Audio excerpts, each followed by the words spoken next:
Shalom Bapak Ibu Saudara-saudara yang terkasih dalam Tuhan. Sungguh bersyukur karena pada hari ini kita masih diberikan kesempatan untuk bersama-sama belajar firman Tuhan dari kitab Pengkhotbah. Minggu lalu kita bersama-sama sudah belajar dari Pengkhotbah 1 ayat 1 sampai yang ketiga, yaitu tentang hidup manusia yang sementara dan yang sulit untuk dipahami. Hari ini kita bersama-sama akan melanjutkan perikop selanjutnya, yaitu dari Pengkhotbah 1 ayat 4 sampai yang ke-11.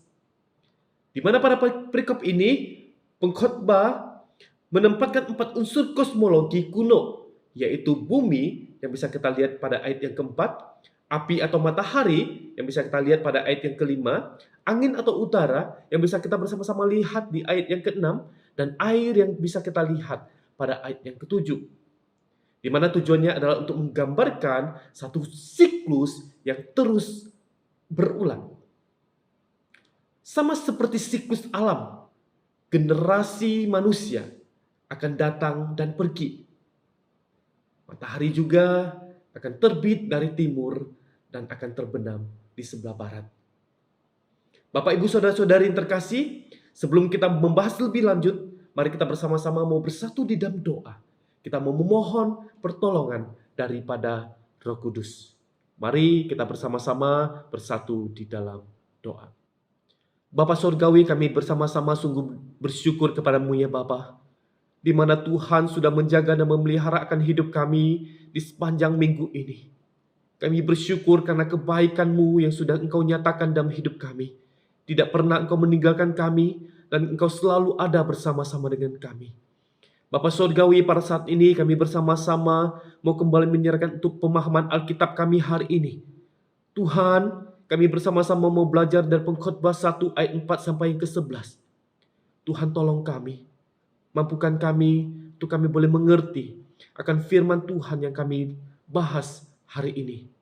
Tuhan tolong sertai setiap kami yang penuh dengan kelemahan ini, yang penuh dengan keterbatasan ini, supaya kami boleh mengerti akan firman Tuhan dan kami boleh hidup sesuai dengan apa yang Tuhan inginkan di dalam hidup kami.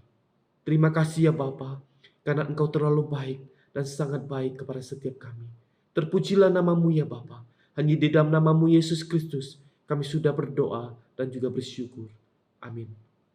Mari saat ini saya mengajak setiap kita membuka Alkitab kita dalam Pengkhotbah 1 ayat 4 sampai yang ke-11.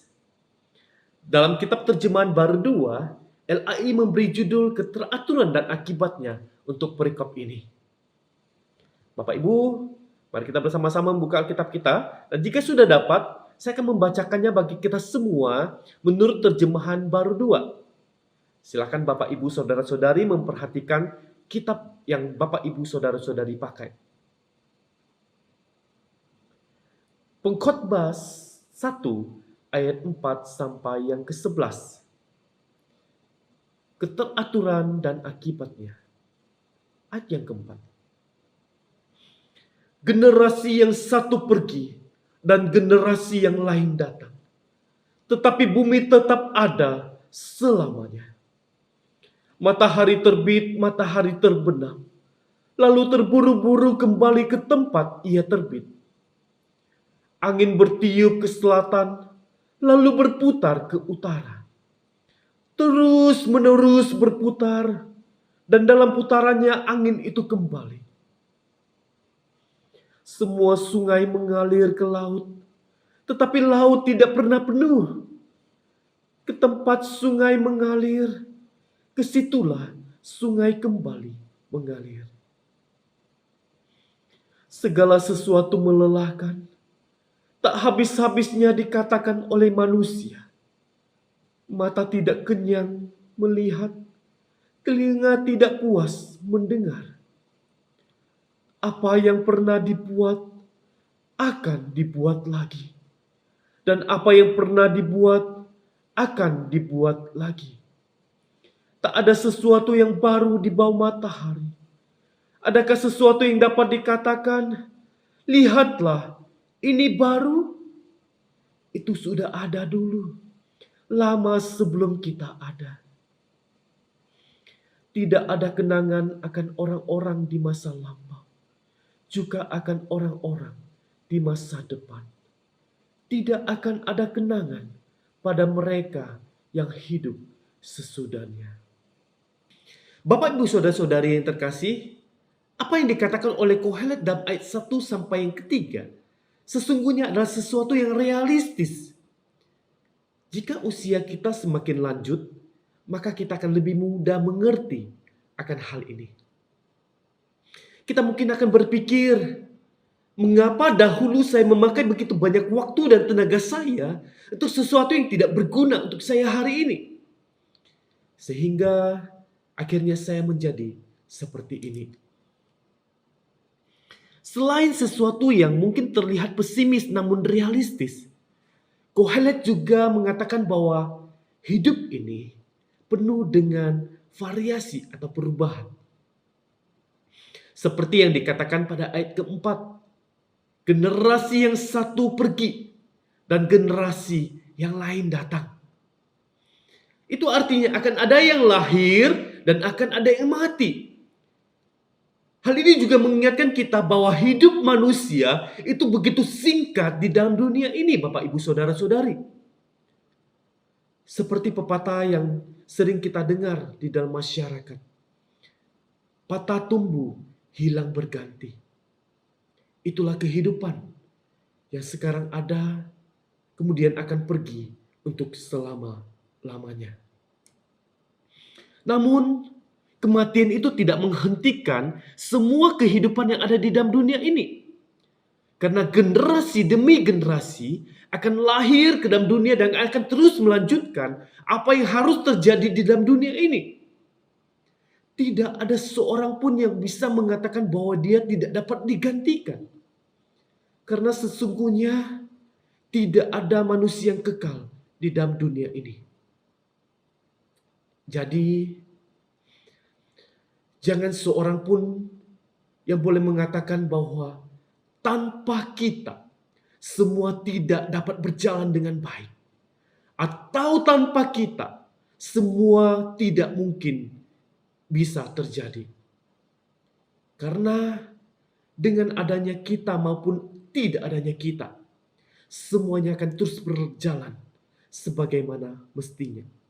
Dan dunia ini akan tetap ada dengan generasi yang terus berubah-ubah dan yang berbeda-beda. Pada ayat yang kelima, dikatakan bahwa matahari terbit, matahari terbenam. Yang menunjukkan setiap hari berganti. Ada hari baru, ada harapan, dan ada kemungkinan sesuatu yang baru sampai hari itu berlalu dan matahari terbenam. Begitu seterusnya, matahari itu akan kembali terbit dan kembali terbenam pada keesokan harinya. Pengamatan terhadap gerak matahari yang sering dipuja-puja sebagai sumber kehidupan ternyata menghasilkan gambaran yang sangat berbeda mengenai matahari. Kata terburu-buru yang diterjemahkan oleh LAI adalah berasal dari kata syu'ef. Dari kata dasarnya sya'af yang berarti terengah-engah. Yang dalam bahasa Jawanya adalah ngos-ngosan. Jadi bisa dikatakan bahwa ketika matahari itu kembali ke tempat semula, itu dengan terengah-engah, dengan susah payah, dan dengan lamban. Matahari sepertinya sudah lelah. Seperti pelari yang terengah-engah dalam perlombaan. Hal ini kontras sekali dengan penggambaran matahari di dalam Mazmur 19 ayat yang ke-6. Yang dikiaskan seperti pengantin laki-laki yang gagah perkasa. Begitu pula yang terjadi dengan angin yang bertiup ke selatan yang bisa kita lihat di ayat yang ke-6. Dan yang seterusnya berputar ke arah utara. Dan akan terus menerus berputar sampai pada akhirnya akan kembali ke tempat semula dia pernah ada. Kohelet menggunakan gambaran angin atau yang bahasa aslinya ruah. Yang berputar-putar untuk memperlihatkan satu kegiatan yang sia-sia berupa lingkaran yang tidak habis-habisnya yang harus kita lewati. Namun, angin yang dipakai di sini bukan semacam angin puting beliung atau angin tornado, tetapi angin yang biasa saja. Perjalanan angin tidak memberi kesan kuat dan berkuasa, tetapi sia-sia.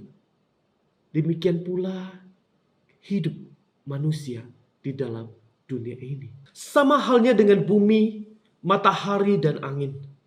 Pekerjaan sungai-sungai juga merupakan pekerjaan yang sia-sia, tidak bermakna, dan menghabiskan semangat. Pada ayat 7 juga dikatakan bahwa semua sungai akan mengalir ke laut, tetapi air laut tak kunjung penuh. Karena airnya akan kembali ke hulu sungai, lalu mengalir kembali lagi. Demikian seterusnya. Laut akan tetap sama. Demikian pula yang dilakukan oleh manusia. Akan kembali lagi kepada aktivitas yang kesannya berulang dan membosankan. Bapak, Ibu, Saudara-saudari yang terkasih, dari semua yang terjadi di dunia ini, Kohelet menyimpulkan bahwa segala sesuatu yang ada di dunia ini begitu menjemukan, begitu melelahkan, yang bisa kita bersama-sama lihat di ayat yang ke-8. Jika kita coba merenungkan hal ini kembali, bukankah semuanya itu memang terasa melelahkan? Karena hidup yang kita lewati sepertinya begitu-begitu saja. Lanjutan di ayat yang ke-8 dikatakan bahwa mata kita kenyang melihat, telinga kita tidak puas mendengar. Yang artinya walaupun kita banyak melihat dan banyak mendengar, namun semuanya tetap sama dan tidak berarti apa-apa. Karena adanya rasa tidak puas. Misalnya Bapak, Ibu, Saudara-saudari, bagi sebagian orang yang sudah hidup 100 tahun, biasanya mereka sudah lelah dengan kehidupan ini dan ingin pulang ke rumah Bapak. Keinginan itu bukan karena mereka puas dengan kehidupan yang sudah mereka jalani, tetapi biasanya mereka sudah bosan dengan hidup ini. Faktanya, memang kita tidak akan pernah menemukan ada orang yang ingin mati karena mereka puas dengan hidupnya. Bukankah itu juga yang terjadi kepada kita? Berapapun usia kita sekarang, kita bisa bosan dengan semua yang terjadi dalam hidup kita.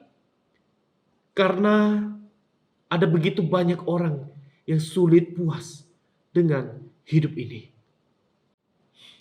Pada ayat yang ke-9, Kohelet juga mengatakan bahwa apa yang pernah ada akan ada lagi. Dan apa yang pernah dibuat akan dibuat lagi. Tidak ada sesuatu yang baru di bawah matahari. Apa yang dikatakan oleh Kohelet sangat jelas berbeda dengan apa yang dikatakan oleh pemazmur, Bapak, Ibu, Saudara-saudari.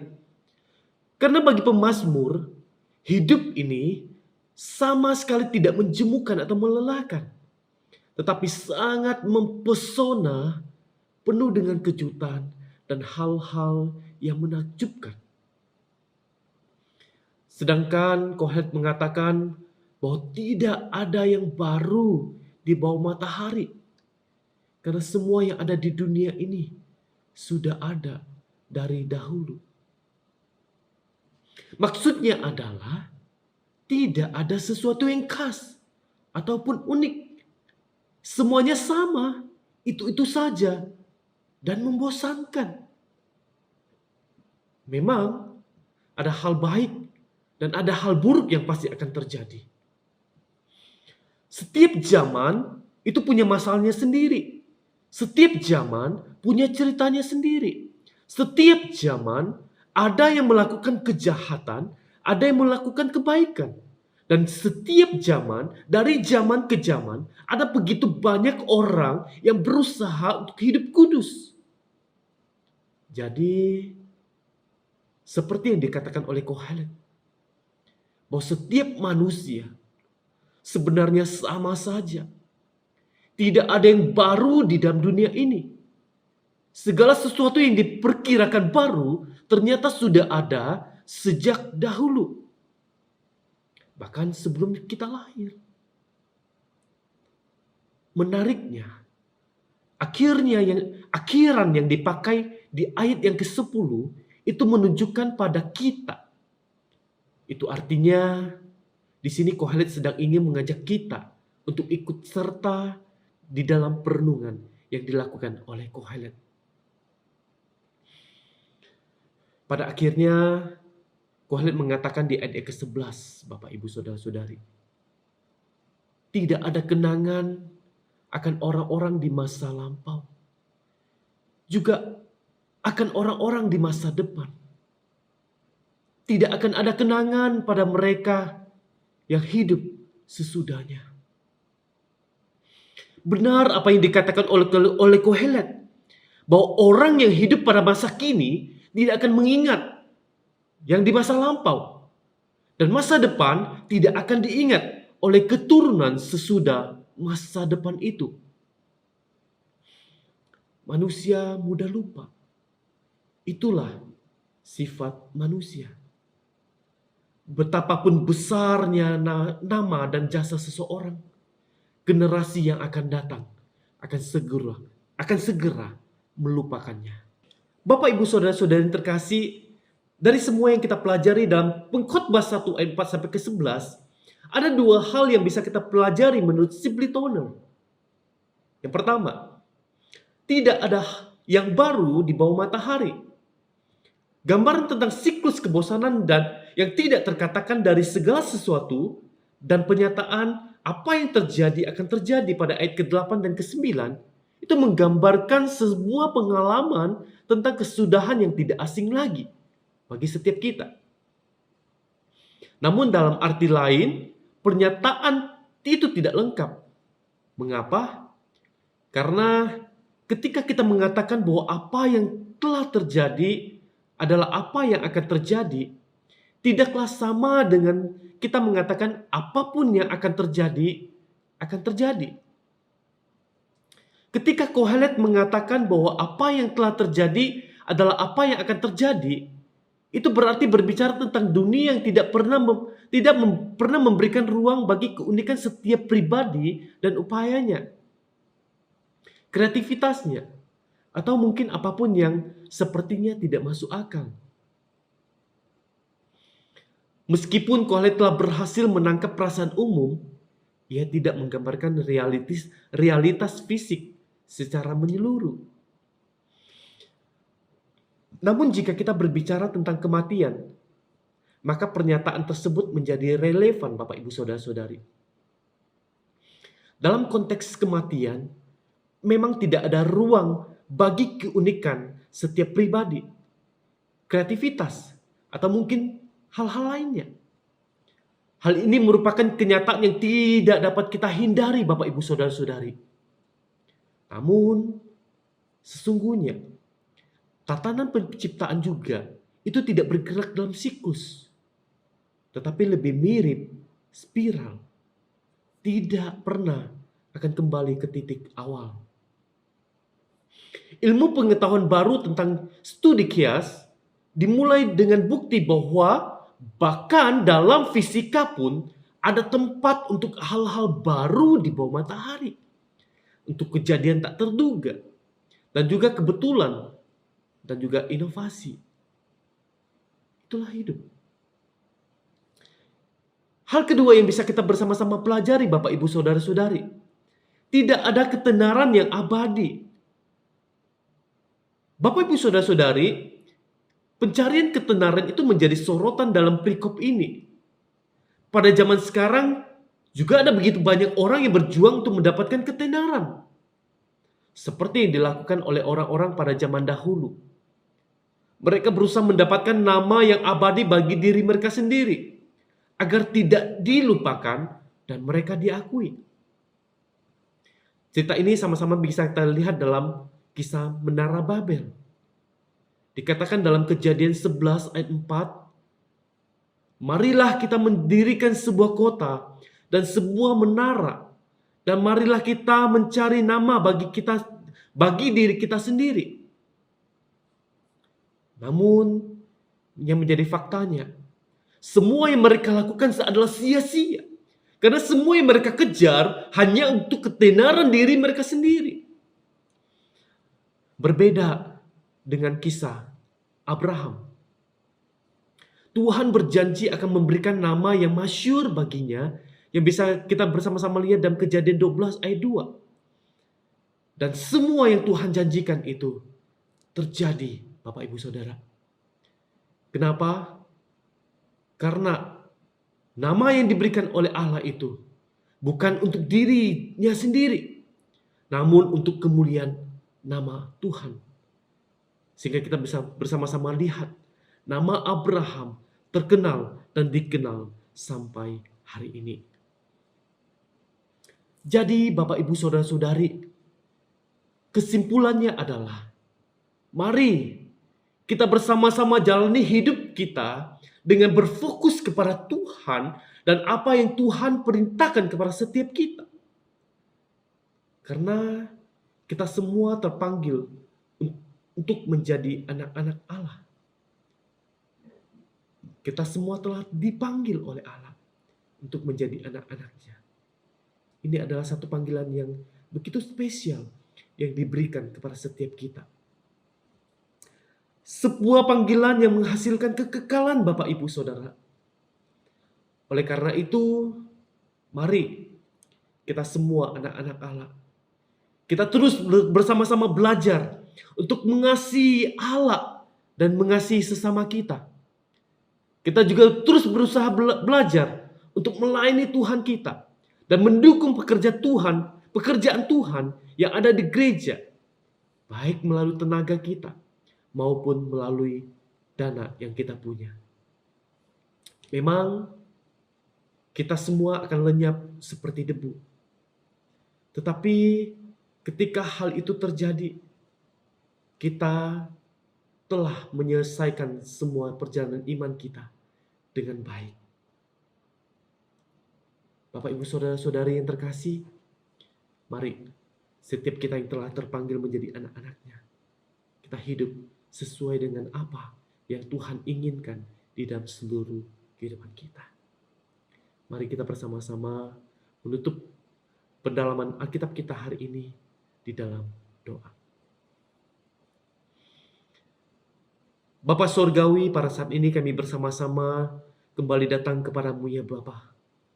Kami bersama-sama bersyukur karena hari ini kami bersama-sama diajarkan bagaimana kami adalah orang-orang yang begitu dikasihi oleh Allah.